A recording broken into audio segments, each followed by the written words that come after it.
Hello, everybody. Welcome back. Wednesday night edition of Inside the Headset. We're live and on the air. Our sponsor tonight is John Jones. John Jones Real Estate. Nobody sells homes like John.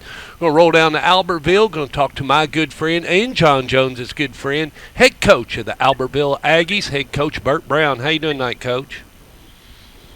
I'm good. How about yourself, Stuart? I'm doing wonderful. Hey, Coach, I got to ask you a question. How many years does this make for you as a coach? 91 was my first season.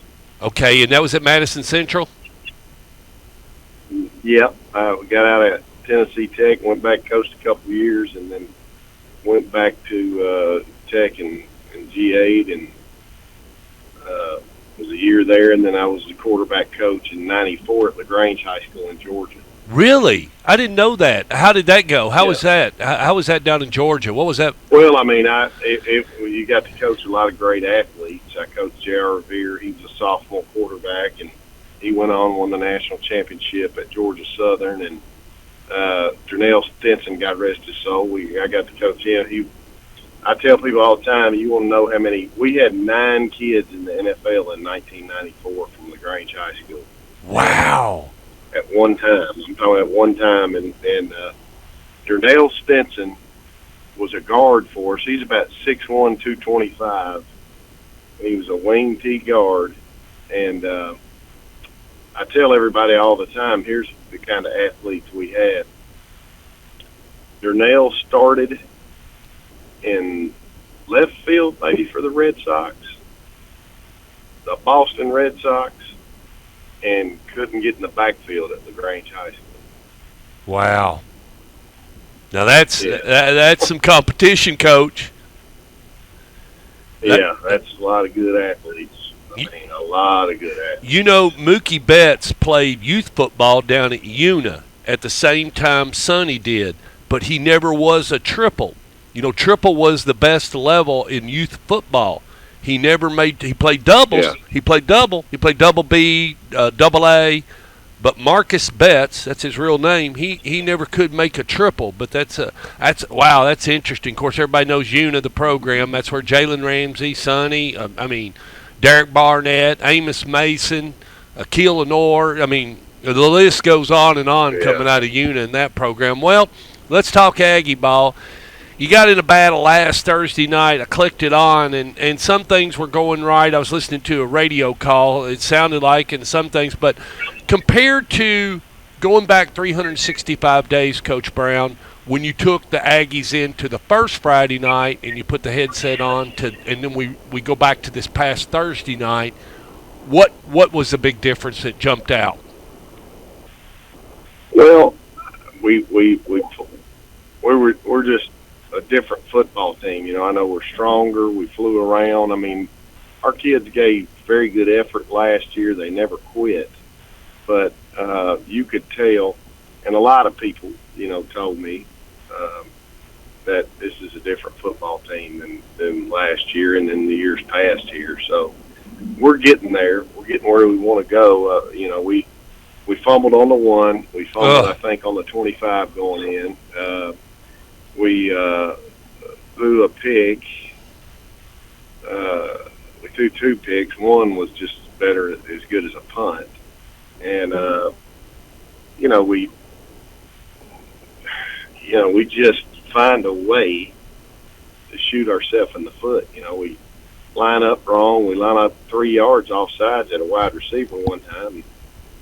You got to look inside to see where you're at. And, so anyway, it's just one of those deals where we've just got to quit hurting ourselves and get those things corrected. And usually in the first couple of weeks of the season is when you get your most growth. So hopefully we've done that. Well, it sounds like to me, and those things are correctable, and I know you feel bad because penalties and turnovers, you own them, Coach, but those are the things that you have to correct, and that is putting the ball on the ground. You gotta fix that, and that's fixable. It's fixable. And then making a little bit better pass decisions, that's fixable. and then being able to line up. So, I mean, three crucial things. And so penalty-wise, I guess you had a couple is what you're telling me. Yeah, well, and we start the kick. We start the game with an onside kick, all right? And we tell the kids all week long, whatever you do, we're going to get this onside kick the way they lined up. Whatever you do, don't be offsides. And I've said that 50 times. And what do you think we did? We're offsides, and we got the dang onside kick. So I mean, it's just. And it's not just funny, but you're just sitting there and you're frustrated because you're like okay, or you do something really good in practice all week, like Coach Rankin said, and then you get out there on game night and it's uncharacteristic what you're doing. Yeah, it's as a coach, you just it's just like I tell the kids, I've got a lock for you. I gave you a lock for your locker. Lock that up, and they'll come to me and say, phone's gone or what? Did you lock it? No. Well, it's amazing, and you say that 1,000 times. I mean, Frank Howard. I read his book, and he just said, one time he said, it's time for me to retire. He said, I'm tired of making my living, and trusting an 18-year-old. What kind of decision 18-year-old's going to make, And, we got 15, 14, 16, 17-year-olds, and they do some stuff sometimes that are mind-blowing. And that was one of them, Well, what went well? What do you feel like went well Friday or Thursday? Well, night? I mean, I think we played better defense. Really, they have a great quarterback, very athletic kid. Knew he was going to get some plays. We held him to under 100 yards rushing, which I didn't know that we would do. I felt like he'd probably get a 60-yarder for a touchdown and maybe a 40-yarder. And some more runs in there, but we held him to 66 yards, I think. And so we did some good things. We just make some boneheaded mistakes. We don't start a senior on the offensive line. We've got 8 seniors, 4 of which don't play. They stand on the sidelines and watch. And we're playing 7A football. And, anytime there's Class A teams with more than 8 seniors. Yeah. And so how'd your quarterback do? That he's a 9th grader, and he played well, and he threw the ball very well, I thought, and made some pretty good decisions, and so I think we're getting better. We just got to do the little things better, and every week we're striving to put one step forward and not 2 back. Yeah, and but you did see some difference from the 8th grade year of him starting in the 9th grade. He seemed a little more comfortable back there and what he's trying to do. He's not as, I guess, he doesn't. By the time this time next year, he gets some games under him. I mean, he's going to be really good. He's got a chance to be really good. He's going to have a ton. He's going to have a ton of playing time. Yeah, next year this time he'll have 31 starts or 21 starts, and he'll just be a sophomore. And this is 7A football now. This is big boy football in Alabama, and so this isn't a small school.